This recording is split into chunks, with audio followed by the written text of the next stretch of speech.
चलिए तो हम लोग स्टार्ट करते हैं हमारे चैप्टर जिसका नाम है company accounts, accounting for share capital. तो हम कंपनी अकाउंट्स पढ़ रहे हैं। कंपनी अकाउंट्स में सबसे पहले जो पहला सवाल दिमाग में आना चाहिए वो ये आना चाहिए कि कंपनी का मतलब क्या होता है। तो आप लोगों से एक सिंपल क्वेश्चन पूछता हूं, अगर आपको कंपनी का मतलब पता है तो आप मुझे ये बताइए कि मान लेते हैं चार दोस्त हैं, उन चारों दोस्तों ने मिलकर सोचा कि यार हम ना देश का भला करते हैं। तो उन चारों ने क्या करा, एक चारों फ्रेंड्स ने ग्रुप बनाया और उसमें सब कुछ अग्रीमेंट करा है प्रॉपर, और उन्होंने कहा कि हम लोग समाज सेवा के लिए लोगों की हेल्प करेंगे, हम लोगों को खाना खिलाएंगे, एम्प्लॉयमेंट प्रोवाइड कराएंगे। मतलब उन्होंने सोशल वेलफेयर के लिए एक ऑर्गेनाइजेशन बनाई। तो क्या उस ऑर्गेनाइजेशन को कंपनी कहेंगे या फिर उस ऑर्गेनाइजेशन को पार्टनरशिप कहेंगे, या फिर कुछ भी हो सकती है, कंपनी भी हो सकती है, पार्टनरशिप भी हो सकती है, या दोनों ही नहीं होगी। तो इसका जवाब को पता चलेगा इस टॉपिक के बाद। चलिए लिखते हैं, आपको एग्जैक्टली समझ आएगा कि कंपनी का मतलब क्या होता है। टॉपिक नंबर 1 हम लोग डिस्कस करने वाले हैं कि कंपनी क्या होती है। ना इसके लिए हम थोड़ा सा मैं आपको थोड़ा बेसिक रिवाइज करवाता हूं, बेसिक्स। तो कोई भी ऑर्गेनाइजेशन अगर होती है, दुनिया में बहुत सारी ऑर्गेनाइजेशंस हैं, है ना। ऑर्गेनाइजेशंस को हम लोग एंटिटी भी कह सकते हैं। अब जो भी एंटिटीज होती हैं या फिर ऑर्गेनाइजेशंस होती हैं वो दो टाइप की होती हैं। या तो वो ऑर्गेनाइजेशंस होती हैं जो कि प्रॉफिट के लिए काम करती हैं, या फिर ऑर्गेनाइजेशंस सोशल वेलफेयर के लिए काम करती हैं।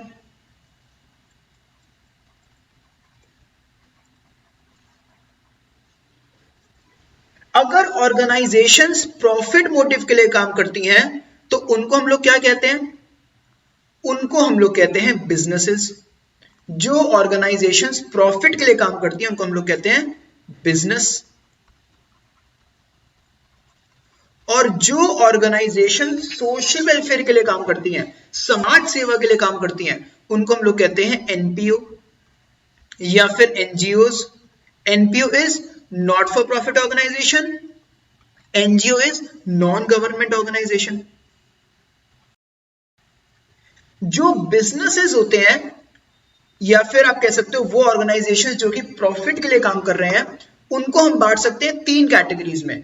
बिजनेसेस करने के मेन तीन तरीके होते हैं। तो बिजनेस के तीन तरीके कौन कौन से होते हैं। सबसे पहला तरीका होता है सोल प्रोप्राइटरशिप। इस तरीके में कोई भी पर्सन अकेला बिजनेस करता है। सोल का मतलब होता है सिंगल, अकेला इंसान। तो अगर अकेला इंसान बिजनेस कर रहा है तो उसे कहते हैं सोल प्रोप्राइटरशिप। फिर दूसरा तरीका जो होता है बिजनेस करने का उसे कहते हैं पार्टनरशिप। आप पार्टनरशिप में ही बिजनेस कर सकते हो। अब पार्टनरशिप का आपको पता ही है क्या होता होगा, यहां पर दो या दो से ज्यादा बंदे मिलके बिजनेस करेंगे। प्रोप्राइटरशिप में अकेला बंदा होता है, पार्टनरशिप में ज्यादा बंदे होते हैं। तो पार्टनरशिप में मिनिमम कितने बंदे चाहिए होते हैं, दो। मैक्सिमम कितने लोग चाहिए होते हैं, 50। मतलब मैक्सिमम कितने लोग हो सकते हैं, 50। किसी भी पार्टनरशिप में 50 से ज्यादा पार्टनर्स नहीं हो सकते हैं इंडिया में आज के टाइम पर। तीसरा तरीका जो होता है बिजनेस करने का उसे कहते हैं कंपनी। अब कंपनी को जॉइंट स्टॉक कंपनी भी कह सकते हैं। Company is joint stock company. ना अब मैंने आपसे क्वेश्चन ये पूछा था कि अगर चार दोस्त हैं और वो मिलके सोशल वेलफेयर के लिए काम करना चाहते हैं तो वो पार्टनरशिप होगी, कंपनी होगा। द आंसर इज ना वो पार्टनरशिप होगा ना वो कंपनी होगा, क्योंकि वो बिजनेस ही नहीं है, उनको एक एनपीओ खोलना पड़ेगा। जो पार्टनरशिप या प्रोप्राइटरशिप या कंपनी होते हैं वो बिजनेस होते हैं, वो हमेशा प्रॉफिट के लिए काम करते हैं। और जो मैंने आपको एग्जांपल दिया था उसमें तो प्रॉफिट के लिए काम कर ही नहीं रहते। तो बेसिकली आपको समझ आना चाहिए कि बिजनेसेस करने के मेनली तीन तरीके होते हैं, प्रोप्राइटरशिप, पार्टनरशिप और कंपनी। मैंने कहा मेनली तीन तरीके होते हैं, तो क्या इसका मतलब यह है कि कोई और तरीका भी होता है बिजनेस करने का। हाँ, दो तरीके और भी होते हैं। एक होता है हिंदू अनडिवाइडेड फैमिली, HUF, और एक होता है कोऑपरेटिव सोसाइटी। बट वो उतना ज्यादा इंपॉर्टेंट है नहीं, तो आप इन मेन तीन तरीकों को याद रखिएगा, बाकी उनको भी रख लो, याद करना है तो। हिंदू अनडिवाइडेड फैमिली और कोऑपरेटिव सोसाइटी, इन दो तरीकों से भी बिजनेस करा जा सकता है। आपने 11th में बिजनेस स्टडीज में इसको पढ़ा होगा। हिंदू अनडिवाइडेड फैमिली बेसिकली वही होता है जहां पर घर परिवार का बिजनेस होता है, तो घर वाले बिजनेस कर लेते हैं मिलके ना, उसमें कर्ता होता है, को पार्टनर्स होते हैं। और कोऑपरेटिव सोसाइटी में होता है जहाँ पे मिलके लोग काम करते हैं, जैसे अमूल जो है ना वो कोऑपरेटिव सोसाइटी है। तो मेनली बट ये तीन तरीके होते हैं, पार्टनरशिप, प्रोप्राइटरशिप और कंपनी। सो बेसिकली कंपनी क्या है? कंपनी एक फॉर्म ऑफ बिजनेस ऑर्गेनाइजेशन है, बिजनेस करने का एक तरीका है। अभी हमने समझा नहीं है कि कंपनी का एग्जैक्टली मतलब होता क्या है, अभी हम और डिटेल में समझेंगे दो टॉपिक्स में, तो भी मेरे साथ साथ समझते जाइएगा, लिखते जाइएगा। A company is a form of business organisation. Company जो है बिजनेस ऑर्गेनाइजेशन है एक, मतलब कंपनी बिजनेस करने का तरीका है, कंपनी एक बिजनेस करने का तरीका है। Company is a form of business organisation incorporated under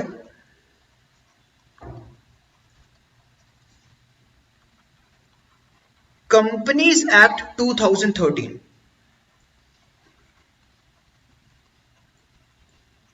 ये है कंपनी की डेफिनेशन।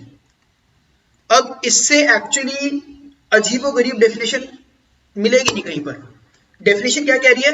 कंपनी एक बिजनेस करने का तरीका, ये तो समझ आता है, जो कि इनकॉर्पोरेट हुआ है कंपनीज एक्ट 2013 में। इससे कैसे पता चलता है कि कंपनी क्या है? बिल्कुल पता नहीं चलता, बट एक्चुअली यही इसकी ठीक डेफिनेशन है। मैं समझाता हूं क्या। देखिए, बिजनेस करने के तीन तरीके हैं, एक है प्रोप्राइटरशिप, पार्टनरशिप और कंपनी। जो प्रोप्राइटरशिप है ना वो बहुत छोटे लेवल का बिजनेस होता है, पार्टनरशिप उससे बड़े लेवल का बिजनेस होता है, कंपनी एक्चुअली उससे बड़े लेवल का बिजनेस होता है। कंपनीज के लिए ना एक कानून बना रखा है जिसका नाम है कंपनीज एक्ट 2013। सारी कंपनीज को ये कानून फॉलो करना होता है। तो उस कानून के तहत जो भी कंपनी बनी है, जो भी कंपनी स्टार्ट हुई है, वो एक कंपनी है। मतलब जो भी बिजनेस उस कानून के तहत स्टार्ट हुआ है वो एक कंपनी है। अभी हम और डिटेल में समझेंगे कि कंपनी के फीचर्स क्या होते हैं, कंपनी में क्या क्या चीजें होती हैं, बट अभी आपको ये समझना है कि कंपनीज का एक कानून है जिसका नाम है कंपनीज एक्ट 2013। कोई भी बिजनेस अगर कंपनीज एक्ट 2013 में बना है, के रूल्स को फॉलो करके बना है, तो वो एक कंपनी है। नाउ अब कंपनीज एक्ट 2013 में आ रहा है 2013, ये 2013 क्या शो कर रहा है कि ये एक्ट कब आया था? 2013 में। तो अब सवाल ये उठता है कि कंपनीज एक्ट 2013 से पहले कंपनीज बनती नहीं थी? अगर कानूनी 2013 में आया तो उससे पहले क्या होता था? उससे पहले भी कंपनीज बनती थी और उससे पहले भी कंपनीज एक्ट था। तो कंपनीज एक्ट 2013 से पहले कंपनीज एक्ट 1956 था। अब फिर सवाल आएगा, 1956 से पहले कंपनीज नहीं बनती थी? उससे पहले भी बनती थी, उससे पहले भी दूसरा कंपनीज एक्ट था। तो जैसे चीजों को रिवाइज करते जाते हैं ना, जैसे हमारे कॉन्स्टिट्यूशन में भी अमेंडमेंट्स आती रहती हैं, जैसे टाइम आगे बढ़ रहा है तो चीजें चेंज करनी पड़ती हैं, उसी तरीके से ही टाइम के साथ साथ हमें कंपनीज एक्ट को भी चेंज करना पड़ता है। कंपनीज एक्ट पुराना हो गया, उसे बदल दो। तो यहाँ पे लिख लीजिएगा, it was preceded by companies act 1956। इससे पहले कौन सा एक्ट था? कंपनीज एक्ट 1956 था इससे पहले, इसको भी याद रखना। उससे पहले के याद रखने की जरूरत नहीं है, ये याद रखो बस कि अभी जो कानून है कंपनीज का वो है कंपनीज एक्ट 2013। उससे पहले कौन सा था? 1956। हर एक कंपनी को इस कानून के नियमों को फॉलो करना है, वरना पेनल्टीज हैं जो कि कहां बताई गई हैं? उसी कानून में। चलो ठीक है, अगला पॉइंट लिखते हैं। A company is also known as joint stock company. अब आपने ना कई बार सुना होगा जॉइंट स्टॉक कंपनी और आपने सुना होगा कंपनी, है ना? तो अब क्या फर्क है दोनों में? कोई फर्क नहीं है, एक ही बात है। एक्चुअली जॉइंट स्टॉक कंपनी को शॉर्ट फॉर्म में कंपनी कह देते हैं, नाम तो उसका एक्चुअली जॉइंट स्टॉक कंपनी होता है। होता नहीं, हर चीज की शॉर्ट फॉर्म बना देते हैं, है ना? जैसे मतलब जैसे होता है ना, कोई कहता है तुम बहुत, जैसे कोई पबजी खेल रहा है तो कहता है तुम बहुत प्रोफेशनल प्लेयर हो। प्रोफेशनल कौन बोलता है? प्रो बोल देते हो, तुम प्रो प्लेयर हो, प्रो मतलब प्रोफेशनल। तो ऐसी शॉर्ट फॉर्म बनाती है ना जॉइंट स्टॉक कंपनी का, कंपनी। नाम इसका पूरा जॉइंट स्टॉक कंपनी है। अगर कभी आए जॉइंट स्टॉक कंपनी, कंफ्यूज मत होना, एक ही बात है। नाउ अब सवाल ये उठता है कि क्या आपने आज तक किसी फेमस कंपनी का नाम सुना है? मतलब क्या आप मुझे कुछ कंपनी के एग्जांपल्स बता सकते हो? अगर जो भी आपने आज तक बिजनेसेस के नाम सुने ना अपनी जिंदगी में, वो सारे कंपनीज हैं। आपने बहुत ही, हम लोग आम जिंदगी में बहुत ही रेयरली किसी प्रोप्राइटरशिप या पार्टनरशिप बिजनेस का नाम सुनते हैं, क्योंकि वो उतने फेमस नहीं होते हैं। प्रोप्राइटरशिप और पार्टनरशिप जो होते हैं ना, वो हजारों लाखों के खेल हैं। जो कंपनीज हैं वो करोड़ों या फिर कई हंड्रेड ऑफ करोड़ या थाउजेंड्स ऑफ करोड़ का खेल होता है। तो जैसे आपने जो भी टॉप बिजनेसेस सुने ना, सारे कंपनीज, जैसे रिलायंस एक कंपनी है ना, टाटा, या फिर आप कह सकते हो फेसबुक, गूगल, मतलब जो भी टॉप के लेवल्स है ना, जो भी टॉप बिजनेसेस हैं, जो भी फेमस हैं, जिनके हंड्रेड से थाउजेंड्स ऑफ करोड़ का रेवेन्यू होता है, सारे के सारे कंपनीज हैं। तो बहुत लंबी लिस्ट है इसकी, एंडलेस लिस्ट है। एप्पल हो गया, माइक्रोसॉफ्ट, सैमसंग, एटसेट्रा। तो ये सारी की सारी कंपनीज हैं। बट अभी भी बहुत अच्छे से समझ नहीं आता कि कंपनी का मतलब क्या होता है। हमें समझ आ गया कि कंपनी एक बिजनेस होता है। कंपनीज एक्ट 2013 के अंदर रजिस्टर्ड होता है। कंपनी को जॉइंट स्टॉक कंपनी भी कहते हैं। कंपनी के बहुत सारे एग्जांपल्स हैं जो कि हम अपनी आम जिंदगी में सुनते रहते हैं। बट अब भी क्लैरिटी नहीं आती है कि यार एग्जैक्टली कंपनी क्या होता है, कंपनी किस तरीके से डिफरेंट है पार्टनरशिप से, या फिर कंपनी होता क्या है एग्जैक्टली, उसके फीचर्स क्या हैं। इसी के लिए हम लोग टॉपिक नंबर 2 लिखते हैं अपना, जिसका नाम है फीचर्स ऑफ अ कंपनी। इसमें आपको बढ़िया तरीके से समझ आ जाएगा कि कंपनी के अंदर ऐसी क्या चीजें होती हैं जो एक कंपनी को कंपनी बनाती हैं। फीचर्स कह सकते हो, कैरेक्टरिस्टिक्स कह सकते हो, कुछ भी कह सकते हो। फीचर्स कह सकते हो, कैरेक्टरिस्टिक्स कह सकते हो, या फिर सिंपली कह सकते हो points about a company. Now क्या क्या फीचर्स है कंपनी के? बहुत सारे फीचर्स हैं कंपनी के। सबसे पहला फीचर है आर्टिफिशियल पर्सन। जो कंपनी होता है ना, वो एक आर्टिफिशियल पर्सन होता है।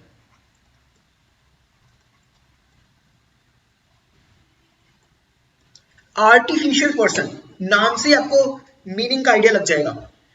कंपनी एक पर्सन होता है, कंपनी एक अलग इंसान है, बट क्योंकि वो एक एक्चुअल इंसान नहीं है, इसलिए वो एक आर्टिफिशियल इंसान उसको कह देते हैं। मतलब कानून की नजर में कंपनी एक अलग इंसान है, बिल्कुल एक अलग इंसान है। जैसे इंसानों के सिग्नेचर्स होते हैं, वैसे कंपनी के भी साइन होते हैं। हम इसी टॉपिक में करेंगे उससे आगे। जैसे इंडिविजुअल्स को या किसी भी एक इंसान को कोई पनिशमेंट मिल सकती है कोर्ट के थ्रू, वैसे कंपनी को भी पनिशमेंट मिल सकती है। जैसे एक इंडिविजुअल्स का अपना पैन नंबर होता है, पैन कार्ड होता है, वैसी कंपनीज का पैन कार्ड होता है। मतलब कानून की नजर में कंपनी एक प्रॉपर एक अलग इंसान है। कंपनी अपने नाम पर एसेट्स को खरीद सकता है, एसेट्स को बेच सकता है, सामान खरीद सकता है, सामान बेच सकता है, लोन ले सकता है। सो कंपनी कानून की नजर में एक प्रॉपर अलग इंसान है। सो यही लिखते हैं हम लोग इसमें, every company is distinct from its owners in eyes of law। कानून की नजर में कंपनी बिल्कुल डिफरेंट पर्सन है, कंपनी बिल्कुल डिफरेंट पर्सन है। मैं आपको एक इंटरेस्टिंग चीज बता देना चाहता हूं, जो पार्टनरशिप्स होती है ना, वो डिफरेंट नहीं होती हैं इन आईज ऑफ लॉ।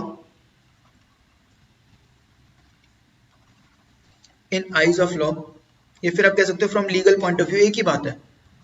मतलब कानून की नजर से कानून क्या मानता है, from legal point of view, from legal point of view,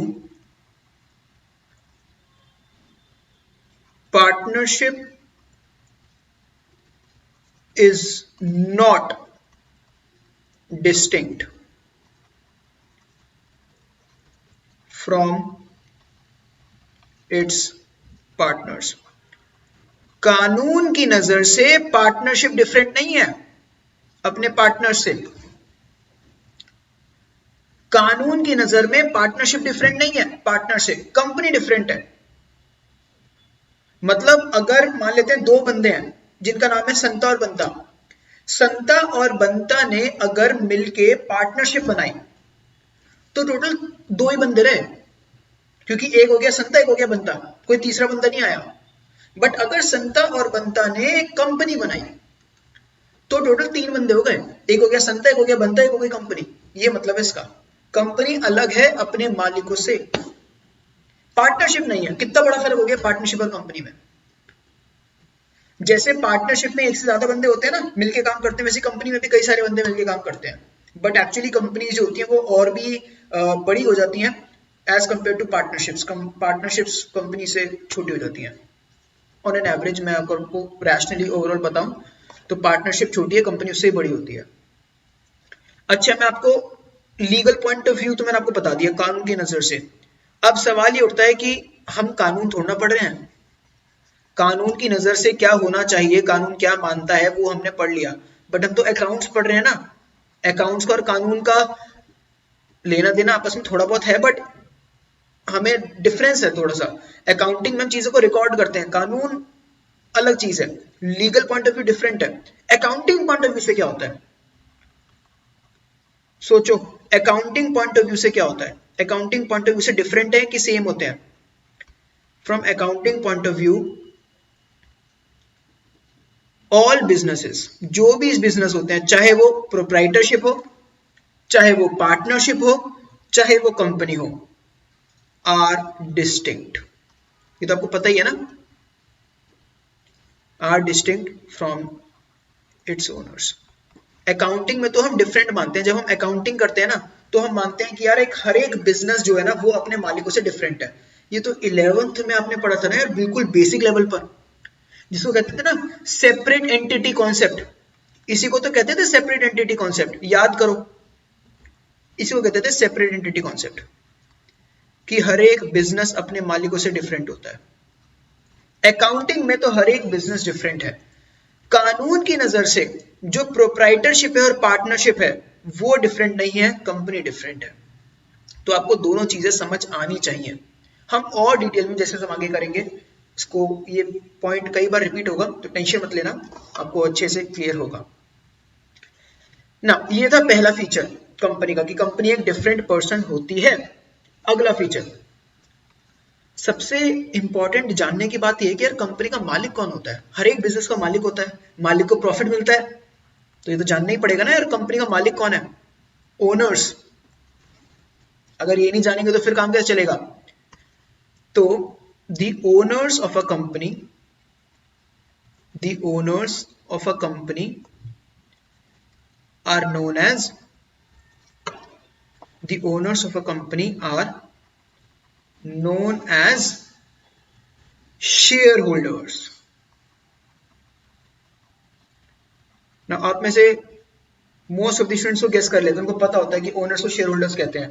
but ये बताओ शेयर होल्डर्स को एक नाम से और भी बुलाते हैं। The owners of a company are known as shareholders और डैश मेंबर्स। या तो ओनर्स को शेयर होल्डर्स कहते हैं, मेंबर्स कहते हैं। The owners get dash in return। भाई ओनर्स को क्या मिलता है कंपनी से, फ्रॉम कंपनी। ओनर्स को क्या मिलता है कंपनी से, ओनर्स को मिलता है डिविडेंड। ये बेसिकली आप कह सकते हो प्रॉफिट। ओनर्स को मिलता है प्रॉफिट, जिसको कहते हैं डिविडेंड। भाई कोई मालिक क्यों बनेगा, उसे प्रॉफिट तो चाहिए बिजनेस का। और एक चीज और, owners get voting rights in the company. कोई मालिक है तो उसको तो वोटिंग राइट्स तो मिलेंगे ना, उसको डिसीजन मेकिंग पावर तो मिलेगी, तभी तो वो मालिक बन रहा है इन द कंपनी। तो ओनर्स को क्या मिलता है, ओनर्स को वोटिंग राइट्स भी मिलते हैं कंपनी के। कंपनी में ओनर्स कौन होते हैं? Share holders. चलो जी ठीक है।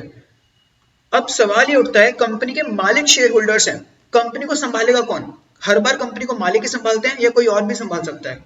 So how a company is managed, या फिर हम लिख सकते हैं मैनेजमेंट ऑफ अ कंपनी। किस तरीके से कंपनी को मैनेज करा जाएगा? मान लेते हैं संता और बंता ने मिलकर कंपनी खोली, वो बन गए उसके ओनर्स। अब क्या संता और बंता ही कंपनी को मैनेज करेंगे या फिर वो किसी और को भी रख सकते हैं? और जिनको रखेंगे वो क्या कहेंगे? So the people who manage the business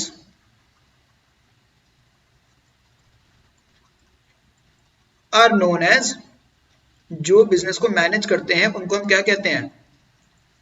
directors. उनको हम क्या कहते हैं? डायरेक्टर्स। तो जो लोग कंपनी को मैनेज करते हैं उनको कहते हैं डायरेक्टर्स। अब आपको समझ आ रहा होगा कि ओनर्स और डायरेक्टर्स या फिर शेयर होल्डर्स और डायरेक्टर्स डिफरेंट हो सकते हैं, दोनों में फर्क है। ओनर्स वो होते हैं जो कंपनी के मालिक हैं, जिनको प्रॉफिट मिलेगा। डायरेक्टर्स वो होते हैं जो संभालते हैं कंपनी को। डायरेक्टर्स को यूजुअली सैलरी मिलती है, डायरेक्टर्स आर एम्प्लॉइज। तो जो people who manage the business are known as directors, और डायरेक्टर्स को कभी कभी हम लोग बीओडी भी कहते हैं। बीओडी की फुल फॉर्म क्या है? Board of directors. बीओडी की फुल फॉर्म होती है board of directors. Board of directors एक ही बात है, आप डायरेक्टर्स कह दो, बोर्ड ऑफ डायरेक्टर्स कह दो, one and the same thing. Now ऐसा हो सकता है कि जो एक इंसान ओनर है वही बंदा डायरेक्टर भी हो, तो इट इज अ पॉसिबिलिटी, और डिफरेंट भी हो सकते हैं। सो it is possible that a person is director as well as a member। member मतलब शेयर होल्डर। तो ये पॉसिबल है कि एक बंदा डायरेक्टर भी है और मेंबर भी है। फॉर एग्जांपल मुकेश अंबानी रिलायंस के ओनर भी हैं, क्योंकि उनके पास रिलायंस के शेयर्स हैं, वो शेयर होल्डर हैं और वो एक डायरेक्टर भी हैं। तो मोस्ट ऑफ द टाइम्स ऐसा होता ही है कि भाई जो बंदा कंपनी खोलता है वो कहता है मैं कुछ काम नहीं करूंगा कंपनी, मैंने कंपनी खोली है ना। तो वो बंदा बेसिकली ऐसा होगा कि वो ओनर भी होगा, शेयर होल्डर भी होगा, डायरेक्टर भी होगा। बट ऐसा जरूरी भी नहीं है। कई बंदे होते हैं जो कि जैसे जनरल पब्लिक भी एक्चुअली शेयर होल्डर हो सकती है। जैसे मैं भी कई कंपनीज का ओनर हूँ, अब मैं बहुत छोटा ओनर हूँ। जो भी लोग इन्वेस्ट करते हैं एक्चुअली वो ओनर होंगे, आपको समझ आएगा। मैं कहता हूँ मैं कई कंपनीज का ओनर हूँ तो सुनने में लगेगा क्या बात है, कई कंपनीज का ओनर हो, कोई बड़ी बात नहीं है। तो हर कोई बंदा ओनर हो सकता है, जो भी बंदा शेयर मार्केट में इन्वेस्ट करता है। धीरे धीरे चीज को समझोगे आगे। तो अगर अब जैसे मैं कई कंपनीज का ओनर हूँ, मेरे पास उनके शेयर्स है, मैं शेयर होल्डर हूँ कई कंपनीज का, मैं इन्वेस्ट करता हूँ, तो फिर उससे क्या होगा, मैं कंपनी का मेंबर तो हूँ, बहुत सारी कंपनीज का शेयर होल्डर हूँ, मेरे को उनका प्रॉफिट मिलता है, बट मैं उनका डायरेक्टर नहीं हूँ, क्योंकि वहां पे उनका काम बिजनेस को मैनेज नहीं कर रहा हूँ। ठीक है। Now next thing is perpetual existence. Perpetual word का मतलब क्या होता है? ये शायद आपने सुना होगा पहले भी। नॉर्मल इंग्लिश वर्ड है, कॉमन वर्ड है परपेचुअल। परपेचुअल मींस जो चीज लाइफ टाइम चलेगी, लाइफ टाइम है ना। जैसे मैं कहता हूं कि हमें ना हर दिन सुबह को जल्दी उठना चाहिए और ये आपकी परपेचुअल हैबिट होनी चाहिए, मतलब लाइफ टाइम हैबिट होनी चाहिए आपकी, हर दिन सुबह जल्दी उठो, कुछ इस तरीके से। तो परपेचुअल एग्जिस्टेंस मतलब एग्जिस्ट करना। तो परपेचुअल एग्जिस्टेंस का मतलब क्या हो जाएगा कि जो कंपनी होती है उसकी जो लाइफ होती है वो अनलिमिटेड होती है। So it simply means life of a company is infinite. देखो एक बहुत ही बढ़िया सेंटेंस है जो कि आपने सुना होगा 11th में भी या फिर कहीं और पहले। Members may come and members may go।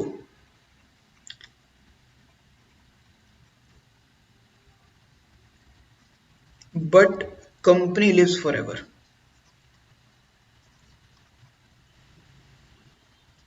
है ना, सिंपल सा मतलब है। मतलब कंपनी के शेयर होल्डर आएंगे, शेयर होल्डर जाएंगे, बट कंपनी चलती रहेगी। अब भाई कंपनी बहुत ही बड़े लेवल की संस्था है, बहुत ही बड़े लेवल की ऑर्गेनाइजेशन है, बहुत ही बड़े लेवल का बिजनेस है। तो अगर एक आधा मेंबर चला गया, भगवान को प्यारा हो गया, या कुछ और भी उसको हो गया, कुछ भी हो सकता है, तो कंपनी को थोड़ा ना कुछ फर्क पड़ेगा, तो कंपनी तो चलती रहेगी ना, लोग आएंगे लोग जाएंगे। अब जैसे रिलायंस जीरो भाई अंबानी ने स्टार्ट करी थी, अब वो नहीं रहे, तो अब उनके बेटे संभाल रहे हैं कंपनी को, है ना। तो बेसिकली सीधी सी बात है, लोग आएंगे लोग जाएंगे, बट कंपनी तो चलती जाएगी। नाउ नेक्स्ट इज, मैंने आपको थोड़ी देर पहले बताया था कि हर एक कंपनी डिफरेंट पर्सन है, कंपनी के साइन होते हैं। अब एक्चुअली कंपनी के साइन कैसे हो सकते हैं, क्योंकि कंपनी के हाथ थोड़ा ना जो कंपनी बैठ के साइन करेगी ऐसे, बट कंपनी के साइन के लिए कुछ और होता है जिसको कहते हैं common seal. Common seal is similar to a sign of a company. Common seal is basically stamp. तो जैसे अगर मैं कहता हूं कि मेरे को चेक पे साइन करने हैं, है ना, तो मैं साइन कर दूंगा। अब कंपनी भी एक अलग इंसान है, कंपनी किसको चेक दे सकती है, अब कंपनी को साइन करने होंगे तो अब कंपनी साइन तो नहीं कर सकती, अब उसके ओनर्स भी साइन नहीं कर सकते, क्योंकि ओनर्स तो हजारों ओनर्स हो सकते हैं कंपनी के। अब हजारों ओनर्स क्या साइन करेंगे, वैसे नहीं कोई एक बंदा साइन कर देगा। तो कंपनी अलग इंसान है, तो कंपनी साइन करेगी, और ओनर्स को साइन करेंगे, ओनर्स तो अलग इंसान है, वो तो डिफरेंट है।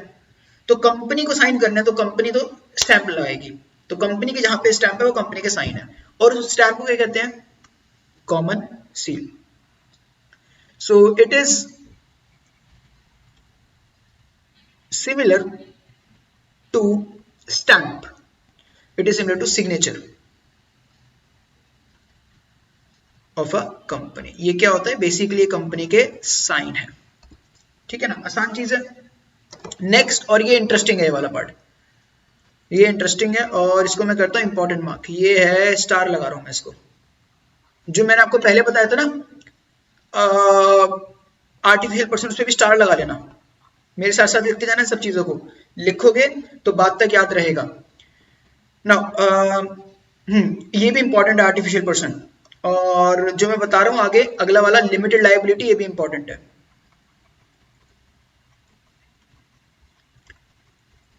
देखो, दो तरह की लायबिलिटी होती है, एक होती है लिमिटेड लायबिलिटी, एक होती है अनलिमिटेड लायबिलिटी। कंपनीज के मेंबर्स की लिमिटेड लायबिलिटी होती है, मैं समझाता हूं इसको। मान लेते हैं दो फ्रेंड्स हैं, संता बंता, इन्होंने मिलकर स्टार्ट करी पार्टनरशिप। अब क्या हुआ, इनके बिजनेस को हुआ ताबड़तोड़ लॉसेस, इन्होंने कुछ डिसीजंस गलत ले लिए, इनके बिजनेस के इन्होंने लोन वोन ले लिए, पूरा बिजनेस इनका हो चुका अंदर से खोखला, एसेट ज्यादा बचे नहीं है, सर पे कर्जा आ चुका है, और अब संता और बंता की होगी हालत खराब। इसलिए नहीं क्योंकि बिजनेस में लॉस आ गया, बल्कि इसलिए क्योंकि जो बिजनेस में लॉस आया ना, उनको उस लॉस की भरपाई अपने घर के एसेट से करनी पड़ेगी। मतलब जो बिजनेस के कर्जदार हैं, जिनको बिजनेस से पैसा लेना है, वो पहले बिजनेस को निचोड़ लेंगे पूरा, फिर वो बिजनेस को निचोड़ के संता और बंता के घर पे पहुंचेंगे, और संता और बंता के घर के एसेट्स ले जाएंगे। जैसा भी पिक्चर देखा होगा शिवाजी द बॉस में, उसमें शिवाजी द बॉस को ऐसा कुछ प्रॉब्लम आती है और उसके घर पे लग जाता है ताला, उसके सब कुछ ले जाते हैं, एंड में बेचारे का घड़ी भी ले जाते हैं, और डेबिट कार्ड वेबिट कार्ड सब कुछ सील कर देते हैं, उसका सब कुछ फ्रीज कर देते हैं, और घर गाड़ी बंगला फर्नीचर ये सब कुछ ले जाते हैं। तो इसको कहते हैं अनलिमिटेड लायबिलिटी। मतलब जो एक पार्टनर होता है ना, उसकी अनलिमिटेड लायबिलिटी होती है। अगर पार्टनर का बिजनेस फेल हो गया, तो पार्टनर के बिजनेस के जो लॉसेस हैं वो पार्टनर के पर्सनल एसेट्स से वसूले जाएंगे। तो ये बहुत बड़ी प्रॉब्लम है, इसलिए पार्टनरशिप सोच समझ के खोलनी चाहिए। कंपनी में ऐसा नहीं है, कंपनी के जो ओनर्स होते हैं, मेंबर्स, उनकी लायबिलिटी होती है लिमिटेड। मतलब अगर संता और बंता ने कंपनी खोली होती, उनके बिजनेस में होगा ताबड़तोड़ लॉसेस, पूरा बिजनेस हो गया खोखला, टेंशन की बात है, बट उनके पर्सनल एसेट्स तब भी सेफ रहेंगे, उतनी टेंशन की बात नहीं है। बिजनेस हो जाएगा बंद, बिजनेस के एसेट्स बिक जाएंगे सारे, बिजनेस खोखला हो जाएगा, बट जो ओनर्स के एसेट्स हैं, जो बैंक वाले हैं या फिर जो लेंडर्स हैं जिन्होंने लोन दिया था बिजनेस को, वो संता और बंता के घर पे नहीं पहुंचेंगे। इसलिए आपको हमेशा कंपनी खोलनी चाहिए, ये उसका एक फायदा है कंपनी का। तो हाँ, अब हो सकता है शिवाजी द बॉस में, मेरे को एग्जैक्टली पता नहीं है उसमें केस क्या था, तो शिवाजी द बॉस ने कंपनी खोली नहीं होगी, अगर वो कंपनी खोलते तो ये वाली प्रॉब्लम नहीं आती उनको, ये हो सकता है मूवी में कौन ध्यान देता है, कंपनी खोली भी और तब भी उनके एसेट उठा के ले गए। उन्होंने एक्चुअली हो सकता है कि वैसे तो उनको टेक्निकली पार्टनरशिप खोलनी चाहिए थी वहां पे, तभी लायबिलिटी अनलिमिटेड आती है, या फिर प्रोप्राइटरशिप, राम जाने। तो जो भी आपको कॉन्सेप्ट समझ आ गया है कि कंपनीज के मेंबर्स की जो लायबिलिटी होती है that is limited, the liability of members, या फिर आप कह सकते हो owners of a company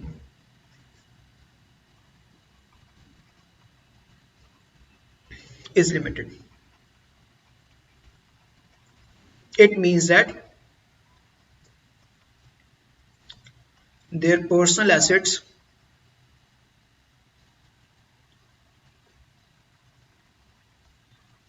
cannot be used, उनको यूज नहीं करा जा सकता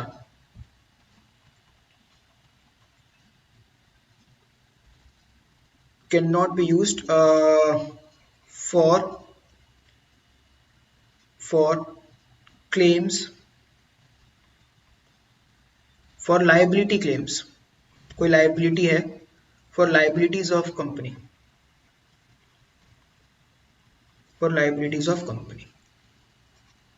और मैं आपको जानकारी के लिए बताया तो ये बात आपको पता होनी ही चाहिए,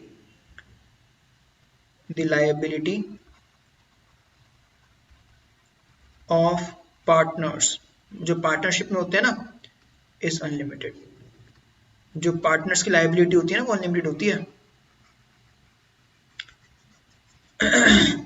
चलिए जी, अगला जो पॉइंट आता है वो आता है गवर्नेंस। ये भी आपको ऑलरेडी पता ही है, कौन गवर्न करता है कंपनी को। गवर्न का मतलब है कौन रेगुलेट करता है, कौन सा कानून है जो कि कंपनीज के लिए रूल्स एंड रेगुलेशंस बताता है। The companies are governed bye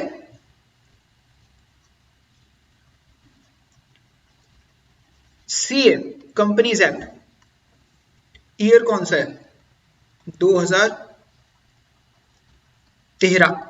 act कब आया था, 2013 में। से पहले एक्ट कौन सा था, 1956। 1956। अब कौन सा एक्ट है, 2013। सारे रूल्स एंड रेगुलेशंस कहां बताए गए हैं, 2013 एक्ट कंपनीज एक्ट। इसमें मैं आपको कुछ चीजें भी बताऊंगा, जैसे एक टॉपिक आएगा मिनिमम सब्सक्रिप्शन इस चैप्टर में, या फिर एसपीआर सिक्योरिटी मिनिमम रिजर्व, या फिर डिस्काउंट। तो मैं बताऊंगा कि कंपनी एक्ट के इस वाले सेक्शन ने ये बताया कि हमें ऐसा ऐसा करना होता है। बहुत ही बड़ा कंपनीज एक्ट है, उसमें बहुत डिटेल में बताया गया है कंपनी को मिनिमम इतने डायरेक्टर्स रखने होते हैं, मैक्सिमम इतने डायरेक्टर कंपनी रख सकती है, मिनिमम इतने मेंबर होने चाहिए, कंपनी के इतने टाइप्स होते हैं। तो पूरा कंपनी का जो ग्रंथ है that is companies act 2013। Next point, audit. Guys, audit word का मतलब होता है चेकिंग, चेक करना। जैसे मान लेते हैं आपने कोई टेस्ट अटेम्प्ट करा, तो मैं उसे ना ऑडिट करूंगा, चेक करूंगा। मैं चेक करूंगा कि आपने ठीक से करा है कि नहीं करा, चेक करना। अब कंपनीज, थोड़ा सा कंपनीज के लिए रूल्स एंड रेगुलेशन स्ट्रिक्ट होते हैं, कंपनीज एक्ट है। तो कंपनीज की जो फाइनेंशियल स्टेटमेंट्स होती हैं उनको ऑडिट करना पड़ता है। तो फाइनेंशियल स्टेटमेंट्स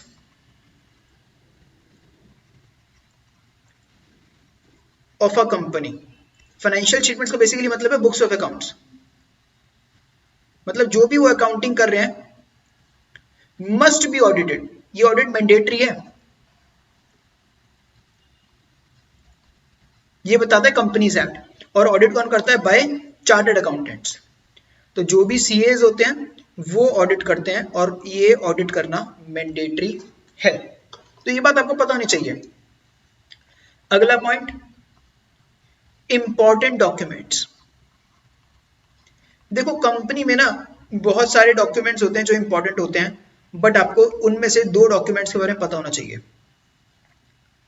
तो सबसे पहला जो डॉक्यूमेंट है वो है एमओए। आपने ये 11th बिजनेस स्टडीज में पढ़ा होगा, जिसका नाम है मेमोरेंडम ऑफ एसोसिएशन।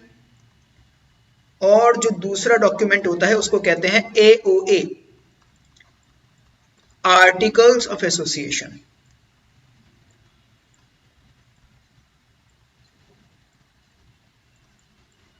अब memorandum of association, articles of association के बारे में बहुत डिटेल में यहां पर नहीं लिखाने वाला हूं, क्योंकि उतना अभी रिक्वायर्ड नहीं है, बट मैं आपको ब्रीफ में बता देता हूँ। मेमोरेंडम ऑफ एसोसिएशन होता है कंपनी का कॉन्स्टिट्यूशन, कंपनी के बारे में बताता है। तो मैं थोड़ा सा लिख देता हूँ इसके बारे में। इसमें आता है अबाउट कंपनी। ये क्या बताता है? अबाउट कंपनी, कंपनी के बारे में। जैसे ये बताएगा कंपनी का नाम है ना, ये बताएगा कंपनी का नाम क्या है, ये बताएगा कंपनी के ऑब्जेक्टिव क्या है, कि कंपनी कहाँ क्या क्या काम करेगी, कंपनी के बारे में और भी बहुत सारी चीजें बताता है। मैं आपको कुछ चीजें बताऊंगा अभी चैप्टर में आगे जाके, जैसे कंपनी के ऑथोराइज्ड कैपिटल बताता है, या नॉमिनल कैपिटल भी कहते हैं उसको, रजिस्टर्ड कैपिटल भी कहते हैं। चैप्टर में कवर कराऊंगा आगे आपको, ठीक है। तो कुछ मेन चीजें ये बताता है कंपनी के बारे में। And AOS articles of association, ये बताता है कंपनी के रूल्स एंड रेगुलेशंस। कंपनी में क्या क्या रूल्स एंड रेगुलेशंस फॉलो करे जाएंगे, मतलब कंपनी किन किन रूल्स को फॉलो करेगी। जैसे कंपनी में interest on calls in arrear कितना होगा, interest on calls in advance कितना होगा, तो ये सब चीजें इनके बारे में आगे पढ़ोगे। मतलब कंपनी के रूल्स क्या क्या हैं, कंपनी कितना इंटरेस्ट देगी, कितना इंटरेस्ट लेगी, ये सब चीजें और भी बहुत सारी चीजें होती हैं ना। अब देखो हर किसी को पता है ये चीज, इंडियंस में तो खासकर होता ही है क्या, आलस। ये चीज कंपनीज एक्ट में भी पता है। कंपनीज एक्ट को पता है कि यार रूल्स बनाना लोगों के लिए बड़ा मुश्किल है, कंपनीज के लिए, क्योंकि आलस। तो कंपनीज एक्ट ने क्या कहा है, कंपनीज एक्ट ने कहा है तुम्हें आर्टिकल्स ऑफ एसोसिएशन बनाना है, जो कि जरूरी है, ये तो इंपॉर्टेंट डॉक्यूमेंट है, रूल्स एंड रेगुलेशंस ही बनाओगे। बट अगर कोई कंपनी नहीं बनाना चाहती तो कंपनीज एक्ट ने कहा है हम आपको एक टेबल दे देते हैं, आप उसको फॉलो कर लो, टेबल एफ। फॉर एग्जाम्पल मैं कहता हूं कि आप लोगों को अपनी बुक से पढ़ना चाहिए, टीएस रिवाल से, डीके गोयल से, एनसीईआरटी से, बट नहीं, तब भी तुम वीडियो देखते हो, हेल्प लेते हो, तो ये वाली चीज है ना, थोड़ा सा आलस करते हो, उसमें ज्यादा टाइम लगेगा, यहाँ पे स्मार्टली तुम्हारा काम हो जाता है। तो वैसे ही है, कंपनीज एक्ट ने कहा है कि तुम ना टेबल एफ को फॉलो कर लो। तो टेबल एफ क्या है, आर्टिकल्स ऑफ एसोसिएशन जैसा ही है, तो उसमें एक प्रॉपर फॉर्मेट बना हुआ है, तो उसमें fill in the blanks type की चीजें हैं, तो कंपनीज वहां पे फिल इन द ब्लैंक्स को फिल कर सकती हैं और उनका आर्टिकल एसोसिएशन तैयार हो जाएगा।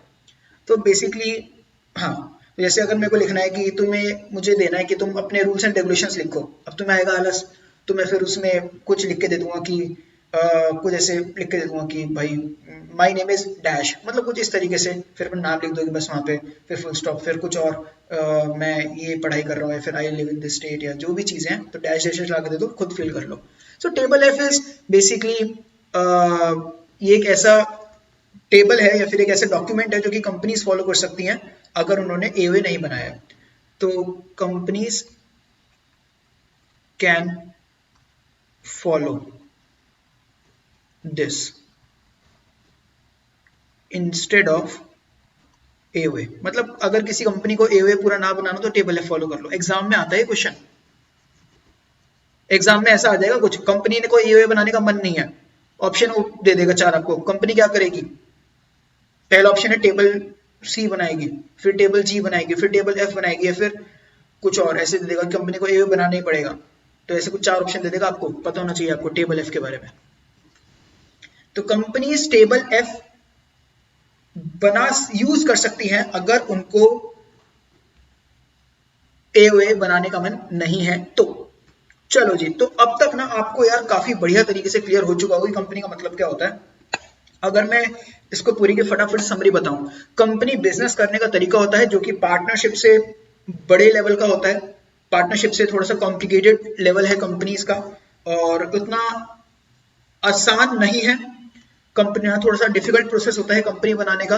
और कंपनी के ओनर्स का आपको पता ही है, शेयर होल्डर्स होते हैं, कंपनी के जो मैनेज करते हैं वो डायरेक्टर्स होते हैं, कंपनी की लाइफ अनलिमिटेड होती है, कंपनी का एक अलग सिग्नेचर होता है, कंपनी का अलग इंसान होती है, कंपनी के मेंबर्स की लिमिटेड लायबिलिटी होती है, कंपनी को गवर्न करा जाता है, उसके लिए पूरा कानून है, और कंपनी का ऑडिट भी मैंडेटरी होता है, चेक करना मैंडेटरी होता है, कंपनी के इंपॉर्टेंट डॉक्यूमेंट्स भी होते हैं।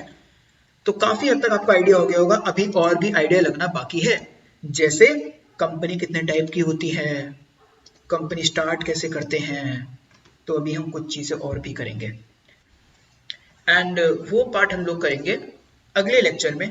सो that's it for this lecture, see you in the next lecture, bye bye.